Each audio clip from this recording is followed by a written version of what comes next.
إن الحمد لله نحمده ونستعينه ونستغفره ونعوذ بالله من شرور أنفسنا وسيئات أعمالنا من يهد الله فلا مضل له ومن يضلل فلا هادي له أشهد أن لا إله إلا الله وأشهد أن محمدا عبده ورسوله اللهم صل وسلم على نبينا محمد صلى الله عليه وسلم وعلى آله وأصحابه وذريته ومن اهتدى بهديه ومن سار بنهجه إلى يوم أن نلقى الله. أما بعد فيا أيها الناس أوصي نفسي وإياكم بتقوى الله وطاعته فقد فاز المتقون.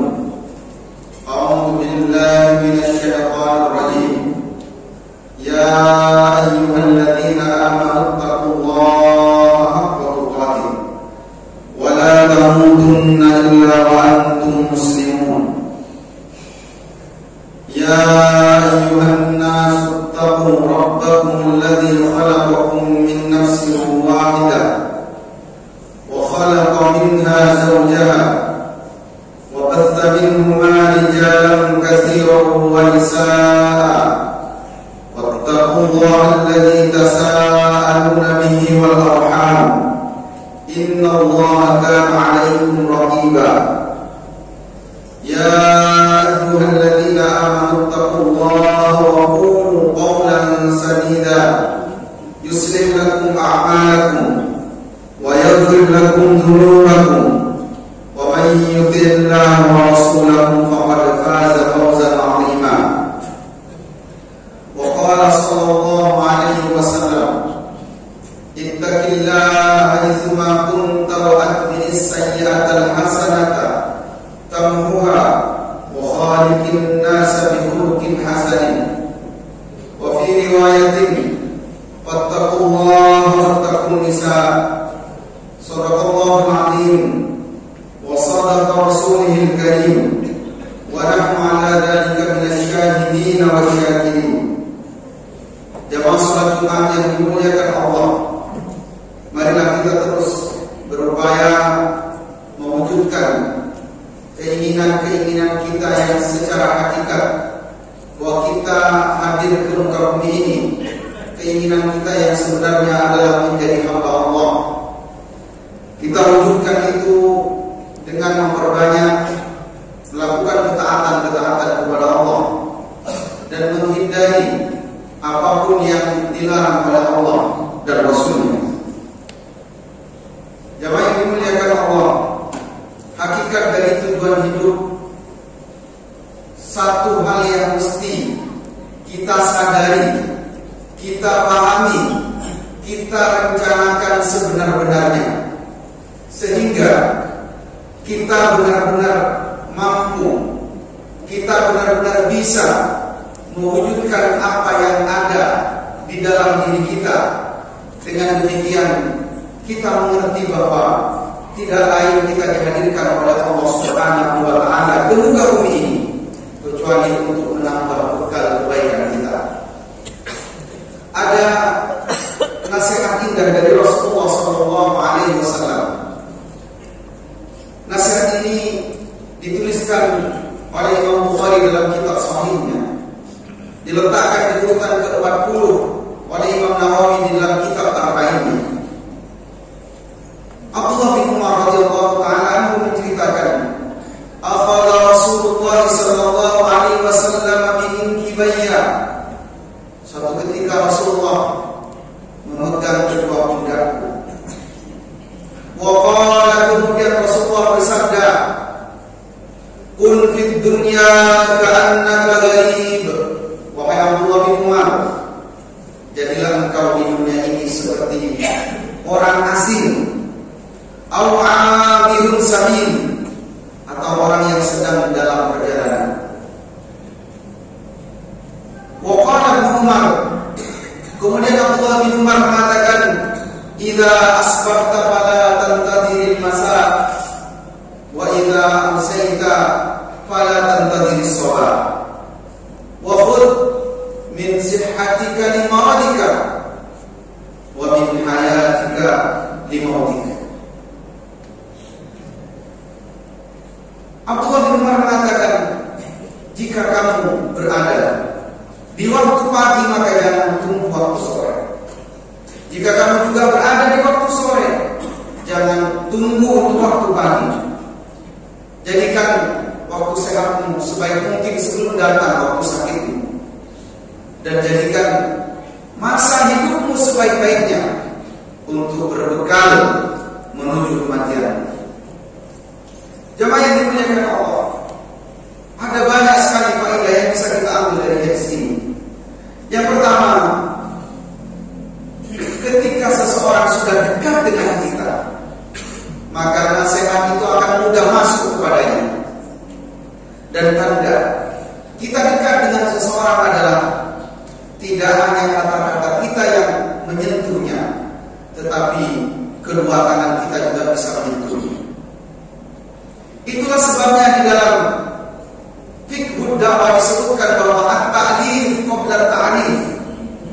Satukan dulu hatinya baru sampaikan nasihatnya. Ada banyak keinginan-keinginan baik dari seseorang, tidak bisa sampai kepada hati madhunya, tidak bisa sampai kepada hati lawan bicaranya. Kenapa? Karena belum bersatu hati itu. Rasulullah SAW dalam hadis ini mengajarkan, ketika hendak memberikan nasihat kepada seseorang, maka benar-benar orang yang dituju adalah orang yang sudah menyatu hatinya dengan kita. Dan itu ditunjukkan oleh tepukan indah Rasulullah SAW di kedua pundak Abdullah bin Umar. Dan ini yang biasa dilakukan oleh Rasulullah SAW kepada banyak sahabat. Dalam satu riwayat, Rasulullah SAW ketika mengajarkan Abdullah bin Mas'ud bagaimana caranya bertasyahud, Rasulullah kemudian mengambil kedua tangan Abdullah bin Mas'ud, kemudian diajarkan kepada Rasulullah SAW. Begitu juga ketika malaikat Jibril datang menemui Rasulullah SAW, fa asnada rukbatayhi ila rukbatayhi. Malaikat Jibril menempelkan kedua lututnya ke lututnya Rasulullah, wa wada'a kaffaihi ala fakhidaihi, kemudian meletakkan kedua telapak tangannya di atas paha baginda Nabi Muhammad SAW. Maka satu ajaran indah, kita barangkali orang tua yang ingin agar nasihat-nasihat kita didengar oleh anak-anak kita, atau kita seorang suami yang ingin agar nasihat-nasihat kita didengar oleh istri-istri kita, atau kita adalah seorang guru, seorang muballigh, maka di antara cara indah yang diajarkan oleh Rasulullah adalah bagaimana hati kita itu disatukan dulu, kemudian nasihat disampaikan. Karena di antara kegagalan, banyak orang menyampaikan kebaikan, belum apa-apa sudah melarang, belum apa-apa sudah memerintah, belum apa-apa sudah menyalahkan. Orang disalahkan karena merasa tidak disalahkan. Kenapa? Karena hatinya sudah terikat. Kemudian yang kedua, yang dimuliakan Allah, hadis ini hadis yang sangat indah, di mana Rasulullah SAW memberikan takdir gambaran bagaimana hakikat kehidupan kita. Kita ini hidup jamaah yang dimuliakan Allah. Sejauh-jauhnya angan-angan kita, setinggi-tingginya cita-cita kita, seberapapun bahagia kita, kita senantiasa diintip oleh dua keadaan, yaitu keadaan tua dan kematian. Inilah hakikat kehidupan kita. Sehingga Rasulullah SAW menyebutkan, ka'annaka gharibun, kamu seperti orang asing. Bagaimana orang asing? Orang asing akan senantiasa berhati-hati di mana dia berada di tempat itu. Orang asing akan senantiasa waspada Orang asing akan senantiasa berpikiran bahwa dia tidak akan selamanya di tempat itu. Al-akhirun sabil, atau seperti perumpamannya seperti orang yang sedang dalam perjalanan. Kata para ulama, akhirun sabil itu lebih berat daripada gharib, karena orang yang sedang dalam perjalanan berarti dia sedang dalam berkegiatan berjalan. Orang itu tidak sedang duduk asik beristirahat, tapi dia sedang berjalan. Dan ini sebagaimana yang Rasulullah SAW ketika ditanyakan, ya Rasulullah, kaifa dunia? Ya Rasulullah, bagaimana dunia itu? Rasulullah mengatakan, mali wa dunia, apa hubunganku dengan dunia? Illa karajulin, seperti seseorang dhillin tahta syajarah, orang yang sedang dalam perjalanan kemudian dia bernaung sebentar di bawah pohon. Jemaah yang dimuliakan Allah, maka di sini kemudian yang kedua memberikan dorongan kepada kita sekuat-kuatnya, batasi angan-angan kita di dunia ini, karena angan-angan orang beriman tidak lain ketika masuk ke dalam surga Allah. Angan-angan orang beriman tidak lain, keinginannya adalah ketika para malaikat menyambutnya, udkhuluha bisalam, masuklah dengan sejahtera, masuklah dengan kedamaian. Keinginan orang beriman di dunia ini benar-benar pendek, tidak lain dunia ini hanya dijadikan sebagai wasilah. Berapa lama usia kita? Dan kapan kematian itu? Semuanya menjadi misteri. Yang jelas Rasulullah sudah memberikan satu tampil, satu gambaran kepada kita agar kita selamat. Jadilah dunia ini seperti orang yang asing atau orang yang sedang dalam perjalanan.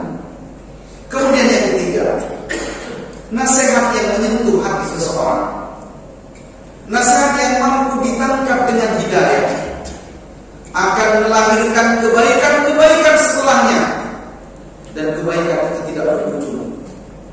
Dan itulah nasihat indah dari Rasulullah SAW yang disampaikannya tidak lain karena Allah, tidak lain karena cinta Rasulullah kepada sahabatnya, kepada umatnya. Maka nasihat itu kemudian berbuah kalimat yang juga indah yang diucapkan oleh Abdullah bin Umar. Idza amsayta fala tantadhir shalah, kata Abdullah bin Umar, kalau kamu berada di waktu sore jangan tunggu waktu pagi. Atau kalau kamu berada di waktu pagi jangan tunggu waktu sore. Kenapa jamaah yang dimuliakan Allah? Karena sesungguhnya banyak di antara orang-orang yang angan-angannya jauh setahun di depan, tapi ternyata usianya tidak sampai setahun. Ada di antara mereka yang pamitan kepada keluarganya, nanti sepulangnya kita makan bersama, tapi kemudian ajalnya telah sampai. Maka potonglah angan-angan itu. Kenapa? Karena sesungguhnya kita tidak bisa menunda-nunda untuk kehidupan akhirat. Idza amsayta fala tantadhir shalah, ini berlaku hanya untuk kehidupan akhirat. Kalau ada kebaikan yang bisa kita lakukan saat ini, jangan tunggu nanti. Karena untuk urusan dunia kita masih bisa menundanya. Sebagaimana ucapan yang sangat masyhur, i'mal lidunyaka ka'annaka ta'ishu abadan, bekerjalah untuk duniamu, berkegiatan untuk duniamu seakan engkau masih hidup selamanya. Untuk urusan dunia, bayangan kita masih panjang, masih bisa ditunda. Wa'mal li akhiratika ka'annaka tamutu ghadan, beramallah untuk akhiratmu seakan besok kamu telah mati. Gambarannya seperti misalnya ada seorang yang terkena penyakit parah, kemudian dokter mengatakan, para ahli mengatakan usia Anda tidak akan sampai 3 hari. Apa yang dia akan dilakukan pada orang tersebut?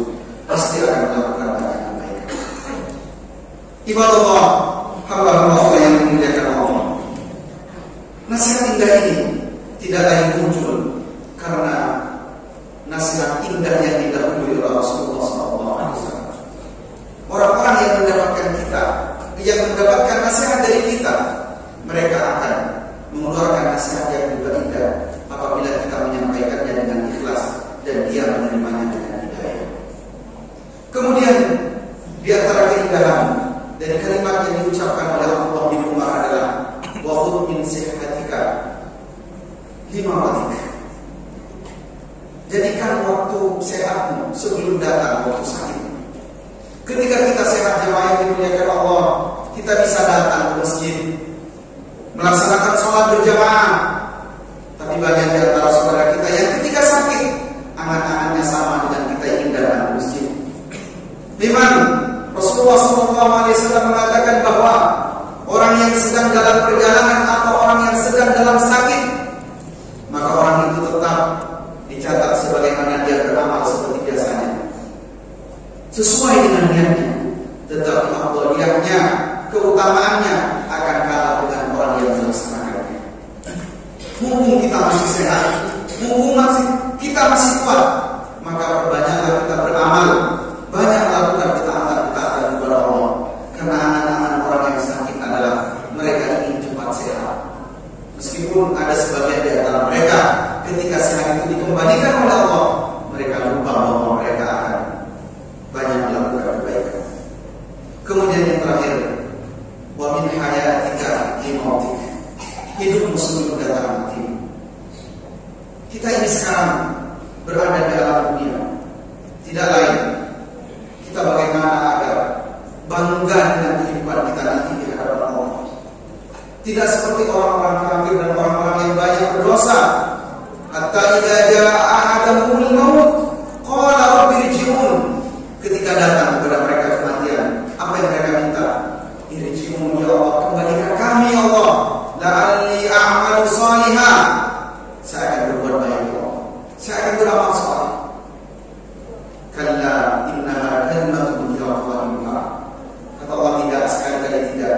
Itu hanyalah ucapan-ucapan kesia-sia dari mereka. Sudah tidak ada. Kenapa? Karena waktunya sudah terlambat. Keinginan-keinginan itu sudah dibatasi oleh Allah Subhanahu wa Ta'ala. Karena itulah jemaah yang dimuliakan Allah, Imam Ibnu Taimiyah mengatakan, yang bagi insani ayyaj'ala ma lahu markuba. Hendaklah setiap orang itu menjadikan harta yang dimilikinya sebagai kendaraan yang bisa dikendalikan. Jangan sampai kita menjadi orang-orang yang dikendalikan oleh harta kita, angan-angan kita. Tetapi bagaimana kita mengendalikan apa yang kita miliki untuk kehidupan akhirat kita. Karena Rasulullah SAW juga menyebutkan al-qais man dana nafsah. Orang yang cerdas adalah orang yang bisa menundukkan hawa nafsunya, wa amila lima ba'dal maut, dan dia banyak beramal untuk kehidupan setelah kematian. Wal ajiz man ittaba'a hawa, dan orang-orang yang lemah adalah mereka yang senantiasa mengikuti hawa nafsunya. Mudah-mudahan keberkahan senantiasa mengikuti diri kita semua, dan kita senantiasa diberikan kesadaran oleh Allah Subhanahu wa Ta'ala tentang hakikat kehidupan ini, tentang bagaimana, apa, dan yang seharusnya kita kejar dalam kehidupan ini. Barakallahu li wa lakum fil Qur'anil azim, wa nafa'ani wa iyyakum bima fihi min al-ayati wa dhikril hakim, wa taqabbala minni wa minkum tilawatahu, innahu huwas samiul alim, wastaghfiruhu innahu huwal ghafurur rahim.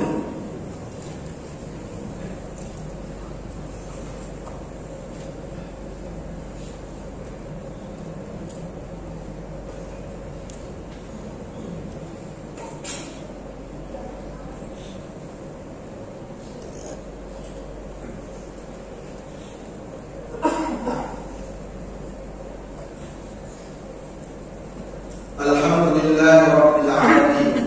Alhamdulillahi ala kulli halin wa ni'matin. Alhamdulillah alladzi bi ni'matihi tatimmu as-salihat wa bi fadlihi tunalu al-khair wal barakat. Alhamdulillahi hamdan kama wa ashhadu an la ilaha illallah wa ashhadu anna Muhammadan abduhu wa rasuluh sayyidul insi wal bashar. Amma ba'du, fa ya ayyuhan nas ittaqullah summa ittaqullah wa dharul fawahisha ma dhahara minha wa ma batan wa hafidhu 'ala as-salati wa huduril jum'ati wal jama'ah wa 'alamu anna Allah amarakum wa bada'a fihi bi nafsihi wa thanna bi malaikati qudsihi wa qala ta'ala wa lam yazal qailan 'alima inna Allah wa malaikatahu yusalluna 'alan nabi ya ayyuhalladzina amanu sallu صل على محمد وعلى آل محمد كما صليت على إبراهيم وعلى آل إبراهيم وبارك على محمد وعلى آل محمد كما باركت على إبراهيم وعلى آل إبراهيم إنك حميد مجيد. اللهم اغفر للمسلمين والمسلمات والمؤمنين والمؤمنات الأحياء منهم والأموات إنك سميع قريب مجيب الدعوات. اللهم ألف بين قلوبنا وأصلح ذات بيننا واهدنا سبل السلام. اللهم اصلح لنا ديننا الذي هو عصمة أمرنا وأصلح لنا دنيانا التي فيها معاشنا وأصلح لنا آخرتنا التي إليها معادنا واجعل الحياة زيادة لنا في كل خير واجعل الموت راحة لنا من كل شر. ربنا ظلمنا أنفسنا وإن لم تغفر لنا وترحمنا لنكونن من الخاسرين. اللهم ارزقنا حسن الخاتمة. اللهم يا مقلب القلوب ثبت قلوبنا على دينك وانصرنا على طاعتك. ربنا آتنا في الدنيا حسنة وفي الآخرة